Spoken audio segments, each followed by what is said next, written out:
I'm not in gym clothes. I'm actually wearing like a normal bra. I know. You should feel so lucky. Welcome. Today, I'm going to be doing this. I'm coming to you with questions. No. I'm coming to you with answers to your questions around absolutely anything to do with my journey, my challenge, CrossFit versus bodybuilding, the showdown. So let's do it. Here we go. Of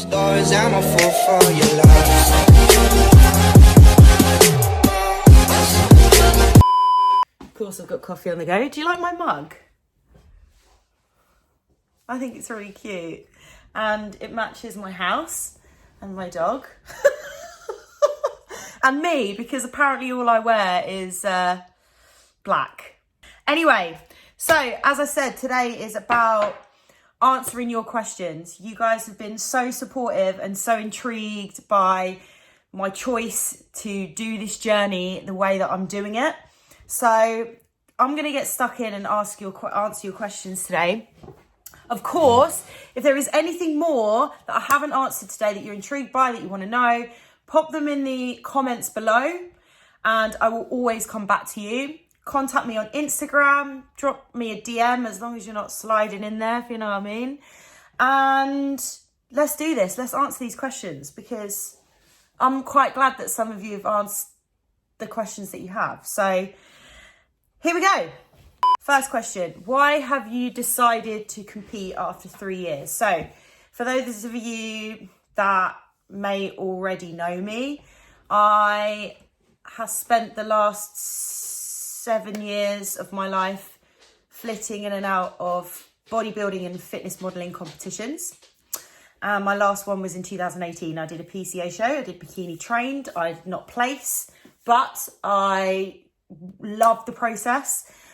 And since then, I have attempted to start prep a couple of times and actually it didn't work. And the reason that it didn't work is because I wasn't in for it up here. And anyone that comes to me asking my advice about becoming a competitive athlete, especially in the world of bodybuilding where I have my experience, the most important thing that I always say to anyone is that you have to be ready to make the most sacrifices and the biggest commitment. When it comes to ticking every single box, there can't be any excuses. You just have to 100% be able to channel yourself into that. So your life has to be in a really good place. You have to have the time, you have to have the fire, you have to have the want for it. And the last time I tried to prep, I thought it was the solution to resolve my unhappiness.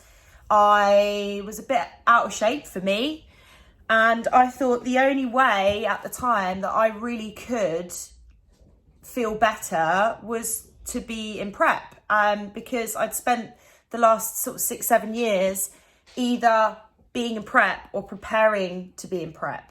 And the only way that I was ever in shape in those times was when I was actually prepping for a competition. So I decided to take some time out to really work on that and to figure out who I was away from bodybuilding and learn to love my body and find a way of doing that was sustainable. And what's so exciting now is I know I am someone who can be a bodybuilder, and I know I'm someone who can also be incredibly happy and secure and have plenty of self-esteem about the way that I look when I'm not training to compete. And that's taken me some time and some time away from bodybuilding completely, some time away from training. I got my girls, which was a really, like, regardless of what anybody believes about plastic surgery, something that I will always say is that if it's right for you and it's going to be life-changing, then it's a no-brainer. And that is exactly what it did for me. It was completely life-changing for me. It changed the way that I looked at my body. It has changed the way that I hold myself, my confidence. So I know that was a massive part of this process of becoming this new, empowered, confident, self-assured person when I'm competing or whether I'm not. So it's time. I'm ready. The foundations are there. I've been working hard. I've done some growing. My body's changed. So there you go. Short story or not. I'm going to try and keep my answers a bit shorter. So thanks for that. So there's 2 questions next that I'm going to combine. One person has asked me what category I'm doing, and one person has asked me which federation I'm competing in. So I'm going to just combine the 2. So in my competitive career, I have competed in lots of categories. Starting in the WBFF Worlds, I was in fitness modelling, and then I moved on to wellness. Did I do wellness? I did. And at the time, now I look back and I think, how the hell did I do that? Because I was so slim. And then I moved on to bikini trained. And now coming back after 3 years, to be completely honest with you guys, the answer is I still don't know. Now, I do have a date for my show. I am competing for the first time on the 4th of July, 2021. I'm so excited. The plan is to do another show after that, which one is yet to be confirmed. So at my first show, what I'm going to do, because I'm literally stuck between 2 categories, I'm going to do both. And hopefully that will give me some clarity about where to continue my season. The problem that I have with categories is being a natural athlete who doesn't take any kind of performance aid to help me retain muscle mass. At the moment, I look like wellness. I have a good line from my glutes to my hams. There's a lot of depth to my glutes. My thighs are fairly wedge. But this is a problem that I have every time that I compete. Everyone is going, you're wellness, you're wellness, you're wellness, you're wellness, you're wellness, you're wellness, you're 100% wellness, you're 100% wellness. 4 weeks out, oh, yeah, you can't really do wellness now, can you? So I know my body. I know the last 3 weeks, my thighs have dropped a centimetre a time. So I'm almost certain that I'm going to be doing bikini. But the answer is, there is no pressure to make that choice now. I have entered 2 categories, and the federation that I'm going to be working towards, I'm not going to share yet because I have another episode coming up soon where I'm going to be talking all about that. But the plan is to do 2 different federations at least, and one of which I'm registered for, and I'm really excited. But I'm doing bikini and wellness initially. My anticipation is bikini will be where I sit, which at the moment, most of you are going to be like, what the fuck? I know, crazy, but anyway. Okay, good question. Is your nutrition different to a normal prep or what you've done before? So in any other prep that I've done, the coaches that I've worked with, totally get why, have given me a meal plan. So they structure my macros and calories, my input and my output, and they tell me just exactly what I should eat according to any dislikes, which I haven't been particularly fussy in the past. Side note, don't like chicken anymore, I just can't stomach it. But that's only been in the last 12 months.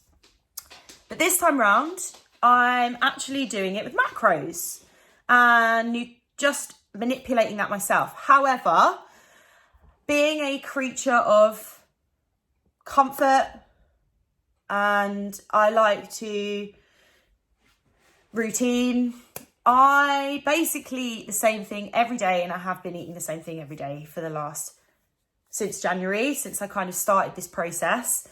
But what I have manipulated is my carb intake. And so currently I have 3 different days. I have a higher day for the days where I have a higher input.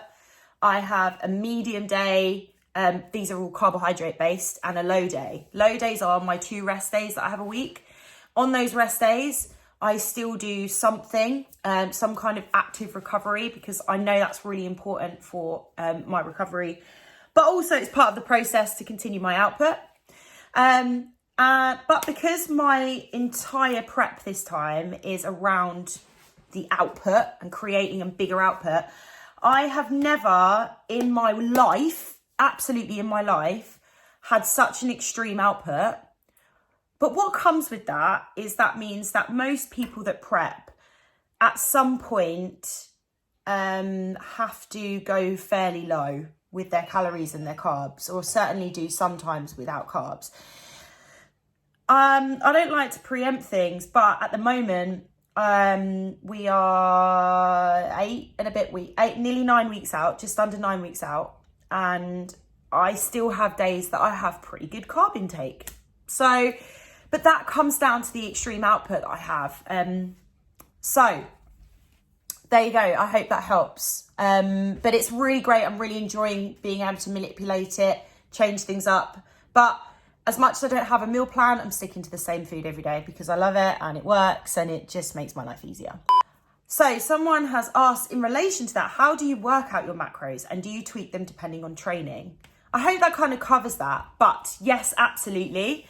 Like I said, depending on my output. So let me roll this into training. Currently, I train CrossFit twice a day, 4 days a week. One day, once. So Monday, Tuesday, Wednesday and Friday, I do CrossFit morning session and a CrossFit afternoon session. On a Saturday, I just do a morning CrossFit session. In combination with that, I currently do 45 minutes on my lovely spin bike, just a low intensity ride. So on 3 days a week, I train 3 times. And on 1 day a week, I train twice. And on my rest days, I also do some bike work. So the other thing that I do is track my steps. Really important part of anybody's journey is understanding your general output, how active you are throughout the day. It's a really easy tool to use to manipulate output. I could walk anywhere between 15,000 and 20,000 steps a day. That's without trying. That is literally because I have dogs, one of which that needs 2 walks a day, and so absolutely, I tweak my macros according to training. And at the moment, my macros are being tweaked according to what is necessary for me to look a certain way. Unless you are taking things to an extreme, I wouldn't recommend to do that to an extreme either. What's really important is you manage how you're feeling, your ability to train, your ability to maintain performance and strength. It's always recommended from my point as a coach to keep your food as high as possible, to retain as much lean tissue as possible and manipulate your output. So you enjoy the exercise, you can drive and work hard when you do train. What you don't want is to be eating nearly nothing, your output's super high, because all you're gonna do is disintegrate from every angle. And that's just not gonna look good, even if you're not trying to get on stage. When is the competition and how long is the process to train and prepare for it? I think I remember who sent this. I think it was Michelle, so thank you. So the first competition is in July, 4th of July. The second one I'm aiming for is going to be about 3 or 4 weeks later. Again, that depends on my outlook on the day, how I look. Ultimately, we're aiming for the second competition to look better and fuller and that kind of thing. The process to train and prepare for it it's totally different. Preparation for a bodybuilding competition is different for everybody, and it depends on your starting point. So as much as I like to say that I started in January, what I mean by that is I started the process of rebuilding myself after surgery, which I had in November. I couldn't train for a couple of months. I started the process of getting back some techniques and skills and learning some new skills within CrossFit. And I also started to be very vigilant about my macros. But my carbohydrates were incredibly high for about 2.5 months. I was just tightening up. My body was changing composition, but it wasn't about going hard, pulling in tight. It was just about just seeing how hard I can push my carbs up whilst maintaining and growing and improving with my performance and my training. All in all, I would call that once I've finished, I will have been prepping for 8 months. But the nitty gritty, I like to talk in weeks. The nitty gritty probably started March, April, May, June, July, August. So more like 5 months. That is with more of a deficit, harder training, increasing my output. There you go. But the most important things with a bodybuilding competition is the balance between output and input, just like any diet, but it takes it to an extreme because you're taking your body to an extreme.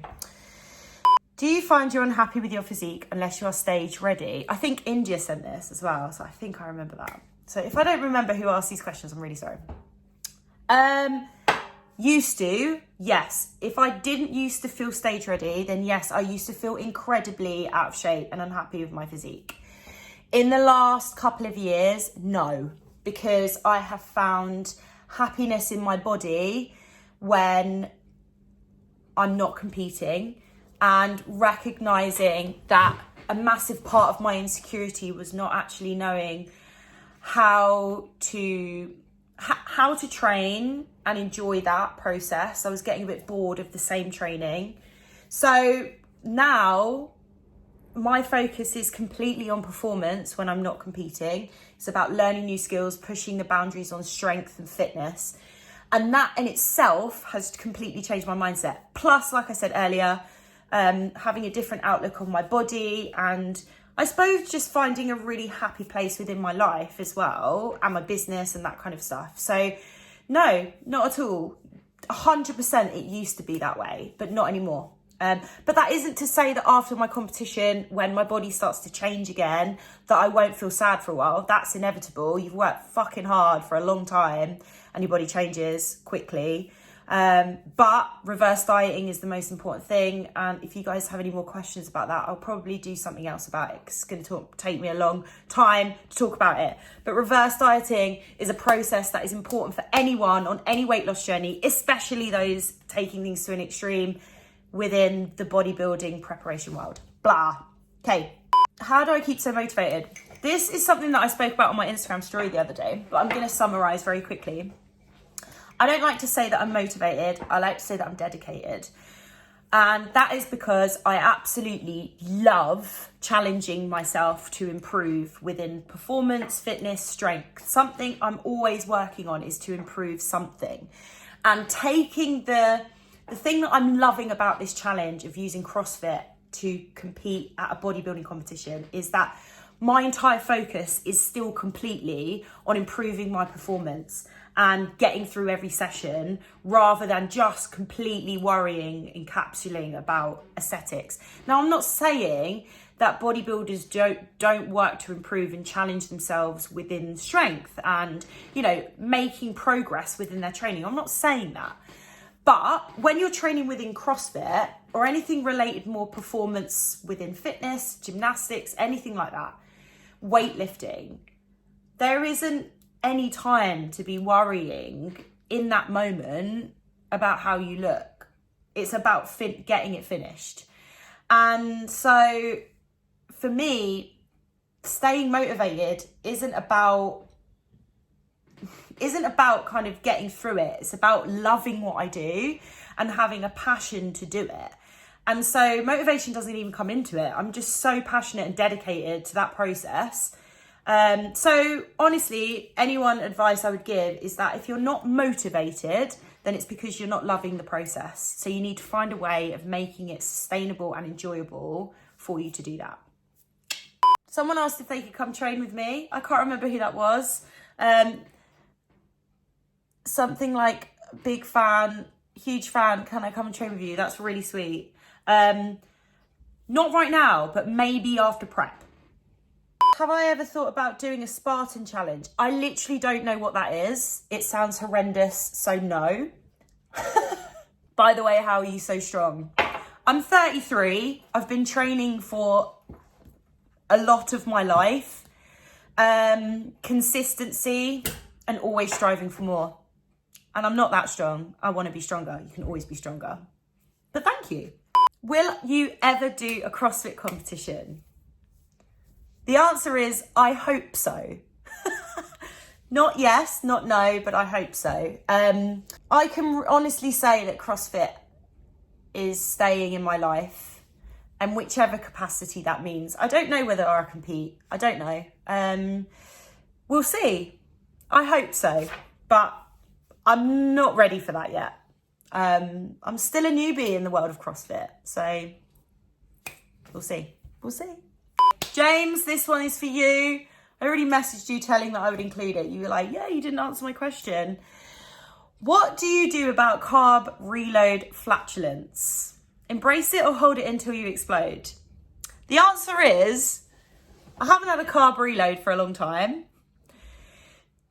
And to be honest, if you're gonna go, you're gonna go. Like, just go. Like, I have a big issue with people who don't like talking about going to the toilet. Like, it's such a normal thing. We all do it. I'm sorry, but even Beyonce shits. I'm sorry if that hurts your head and hurts your heart, but she does. And she's the queen, okay? So, I don't hold it till I explode. I embrace it. Embrace the flatulence, guys. Embrace it. Embrace it, embrace it. So, like I said, I'm just under 9 weeks out. Bikini or wellness, tell me what you think. Tell me where you think I sit right now according to my pictures. If you want to give me a follow on Instagram, go and do that. You can check out my progress. Next up, next week, you are going to see a little bit more in depth from Will and I training. We've got some really tough training sessions coming your way. We've also got an introduction to someone else really, really important on this journey. I mentioned that earlier on in the week. But please, look, guys, I really hope today has given you a little bit more of an insight into me personally, why I'm doing it, what I'm doing. But if you do have any more questions that I haven't answered, pop them in the comments, drop me a DM, don't be inappropriate. And that's it. Thanks for joining me. Hit subscribe to follow the rest of this journey. It's going to get harder. It's going to get more intense. It's going to get more exciting. I just know it is. Bring on the 4th of July. You'll find out more soon. Final thing to think of. I'm going to ask you guys on Instagram as well. Final note. What colour bikini do you think I should have / that I've already ordered? Which colour? Bear in mind, my last one was red. It is not red. Hint. Okay, have a great day. Thanks for watching. I'll see you all soon. Bye. Closed doors, I'm a fool for your love.